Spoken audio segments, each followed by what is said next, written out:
विनय और गौतम जंगल के तालाब के किनारे शराब पी रहे थे। तभी गौतम की नजर तालाब के किनारे रखी एक मूर्ति पर पड़ी।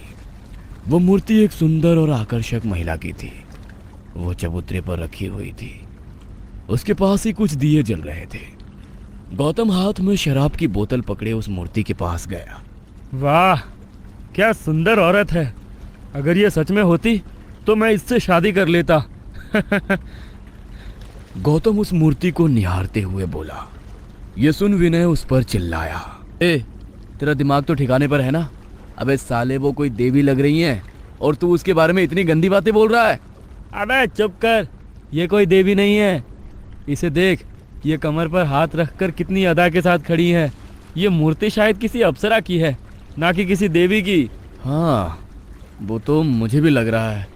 शायद ये जल देवता है जो इस तालाब की रक्षा करती हो। क्या ये जल देवता होगी और इस तालाब की रक्षा करती होगी? रुक जाओ, अभी पता चल जाएगा, गौतम ने कहा। और फिर उसने तालाब के पानी में पेशाब करना शुरू कर दिया। अबे, ये तो क्या कर रहा है? तुझे पाप लगेगा। गौतम पेशाब करने के बाद पीछे मुड़ा। देखा, ये जल देवता नहीं है।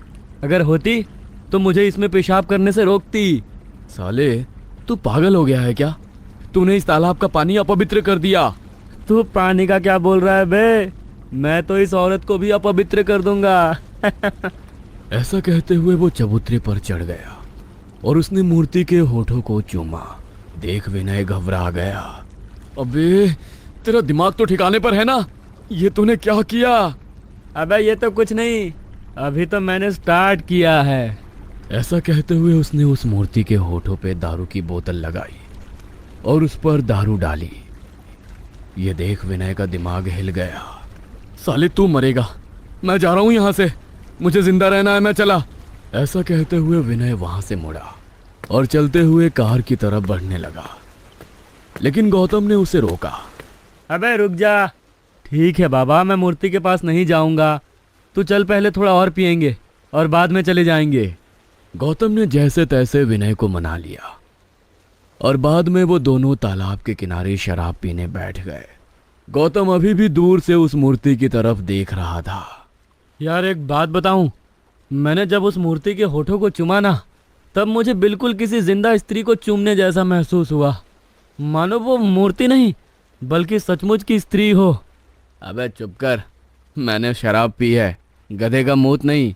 मुझे बेवकूफ मत बना। हाँ, विनय ने नशे में कहा। गौतम अभी भी उस मूर्ति को ही निहारे जा रहा था।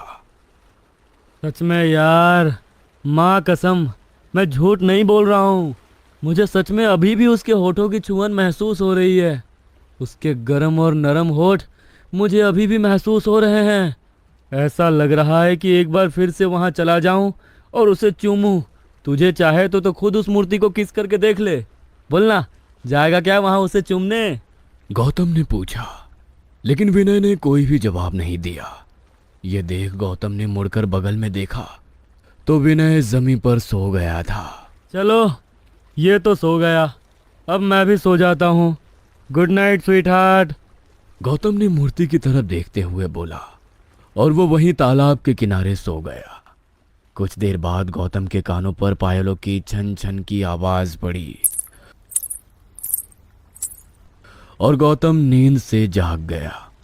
उसने उठकर आवाज की तरफ देखा और वो बस देखता ही रह गया।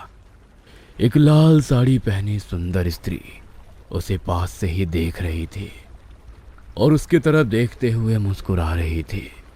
उसकी लाल होठ और गोरा मुखड़ा देख गौतम का दिल उस स्त्री पर आ गया।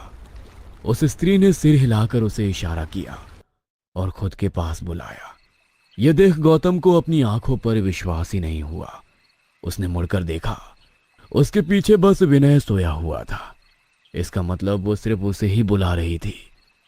तभी उस औरत ने प्यारी सी आवाज में कहा, यहाँ आओ।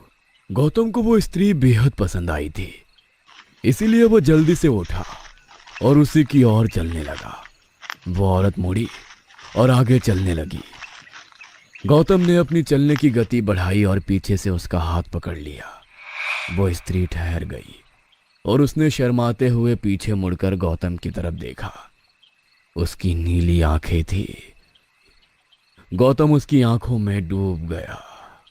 यार, ये कितनी सुंदर और प्यारी है।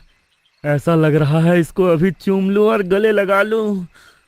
गौतम मन ही मन बोला। तुम चाहो तो मुझे गले लगाकर फिर से चूम सकते हो। वह स्त्री मीठी आवाज में शर्माते हुए बोली। यह सुन गौतम को बहुत ही आश्चर्य हुआ कि इसे मेरे मन की बात कैसे पता चली। तभी वो स्त्री धीरे धीरे से गौतम के चेहरे के पास आई और उसने गौतम को गले से लगा लिया। गौतम खुशी से झूम उठा। उसके होठ उस स्त्री के होठों को चूमने के लिए तरस रहे थे।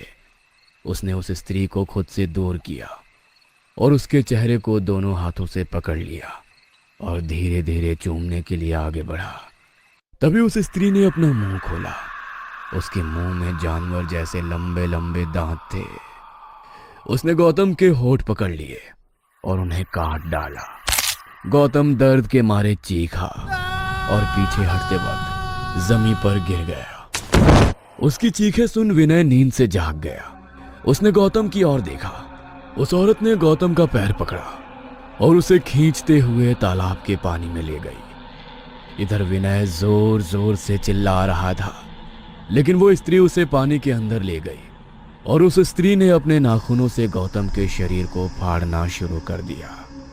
गौतम जोर जोर से चीख रहा था, लेकिन वो स्त्री उसे नाखूनों से फाड़ती ही गई। धीरे धीरे तालाब का पानी गौतम के खून से लाल हो गया।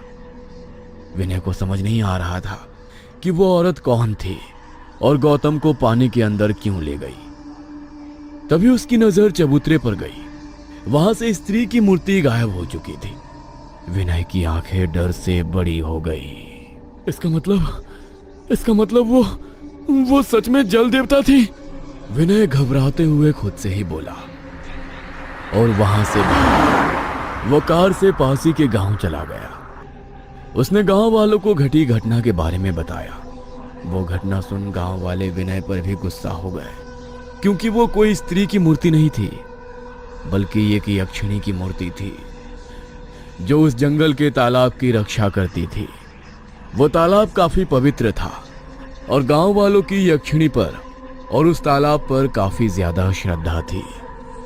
उसके दूसरे दिन गौतम की तैरती हुई लाश तालाब में पाई गई।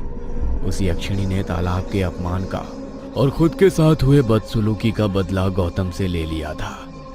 गौतम के पेशाब से जो तालाब का पानी अपवित्र हो गया था, उस पानी को यक्षिणी ने उसके खून से शुद्ध कर दिया था।